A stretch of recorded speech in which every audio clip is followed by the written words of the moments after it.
Welcome to the Jet Show.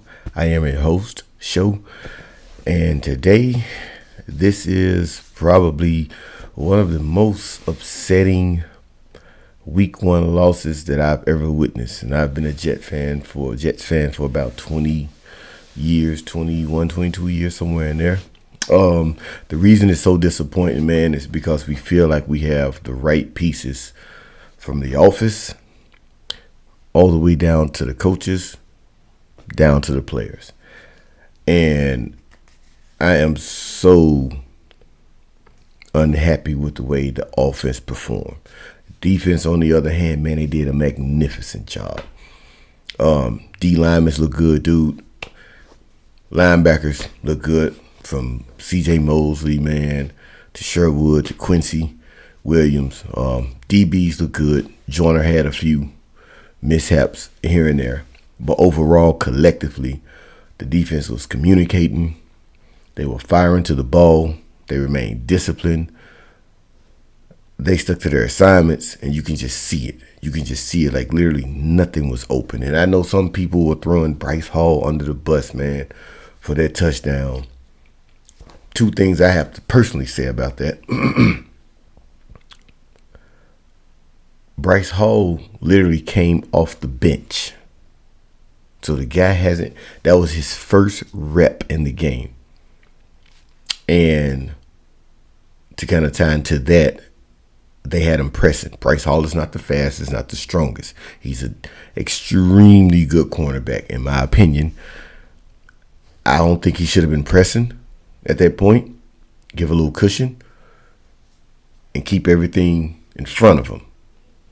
That was one. Number two, even though he pressed, Bryce Hall still played tight coverage. It was just a magnificent catch and pass from the Baltimore team. But back to the offense. I'm watching the game. I haven't rewatched it. I probably will after I do this video. I haven't rewatched it, but just looking at the game, first off the bat was the offensive line. And amazingly, surprisingly, it was the left side of the line. More so Fant than anybody, man. And I don't know if this is because Fant has been shifting around a lot. I don't know. But what I do know is Fant did not look good, man. Absolutely did not look good at all. I was more so coming into the game worried about Max Mitchell. Max Mitchell, on the other hand, surprisingly, didn't look that bad. So I was very pleased at what I saw from Max Mitchell, being he's a rookie. They threw him in there, guns blazing, so to speak, and he actually didn't play that bad, man. He didn't play that bad. Now, I know some people are all on Flacco. My take on Flacco is he's a backup, guys. And he's 37 years old. I'm not really putting the blame on Flacco. I'm just not. Flacco threw for 300 yards. I know a lot of the yardage was in garbage time. I get it. He only threw one interception, and that interception was because Cager slipped. So how can you blame Flacco for this? With that being said, my personal opinion, I'm blaming the offensive coordinator, Mr. Boof LaFleur, or Mr. LaBoof. But I blame the OC and I blame the head coach in this order. And I blame the offensive line for the poor performance on offense. It's not Joe Flacco. And I guess you can probably throw a couple guys in there for the turnovers. Breece Hall, I was excited about seeing him. He had the fumble. Conklin had a fumble. Breece Hall had a screen pass that literally hit his hands and dropped right out of it. So little small things like that, yeah. You can blame them for that. But for the majority, like just the consistent ups, well, on the offensive line and the play calling. You had two guys that were literally running the ball extremely well. Given that Breece Hall had the fumble, you had some guys that really was running the ball well. Man, I've been telling everybody, personally, I like Breece Hall, and I do. I like Michael Carter better. He showed us what he can do in the NFL. And he proved himself. Last season, he proved himself. First play out the gate. First play of the game, week 1. What did we see? Michael Carter. What was it, 12 yards? 13? Sideline. And I'm sure the fans there, I wasn't there. I wanted to be, but I wasn't there.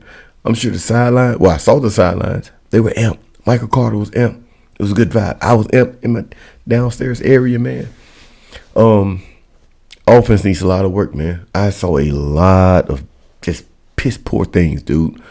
You know, eerily, it reminds me of the beginning of last season. The beginning of last season, our defense was in the top 15. Offense struggled. The same offense struggled.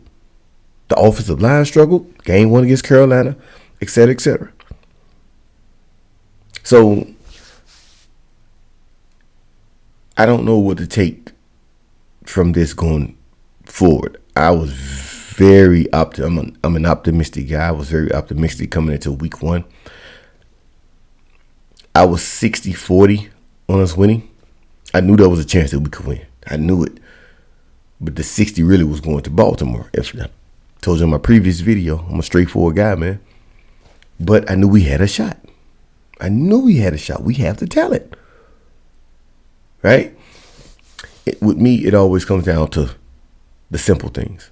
Simple things being coaching, the coaching scheme, and how well can the players adapt to the coaching scheme.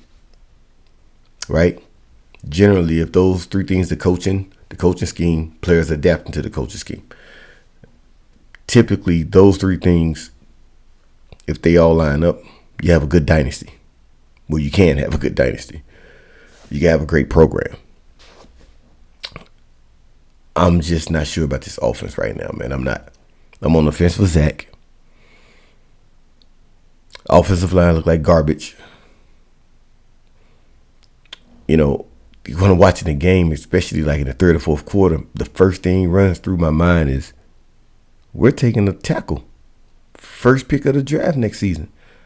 And it's sad because I don't want to think about the draft and the combines, et cetera, in the month of September, man. I do not.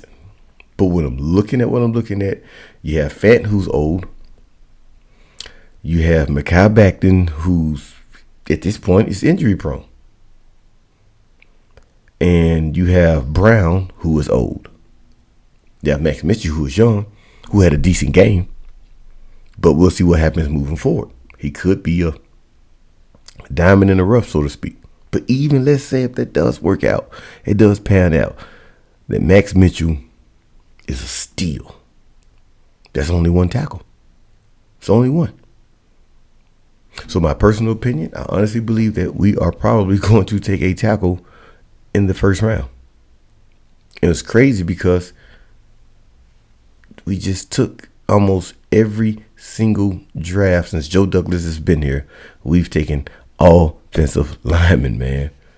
We took Mekhi Becton, 1st round. We took Elijah Vera Tucker, 1st round. And now Max Mitchell. There's nothing wrong with it. There's nothing wrong with it. And so far, being honest, the only one that has truly panned out is ABT. And of course, we took Cameron, I think, the offensive lineman Cameron, the one that had, I think, the spinal injury in practice. Only us. We would still have him. And being honest, I was a fan of him. I thought the guy was pretty good. But anyway, guys, yeah, just a short video, man. Very disappointed in the offense. Hats off, salute to the defense, man. They were bananas. They came out firing. They didn't fall to the wayside. They gave it their all, man, all the way through the 4th quarter. And I'm very appreciative of the defense. Offense, pathetic. Absolutely pathetic from every angle. Minus Michael Carter. Peace out. And as always, go Jets. I look to seeing you guys here soon. And let's go for week 2, man, and see what we can do against the Browns. All right. If you like the video, like, comment, subscribe. Peace out.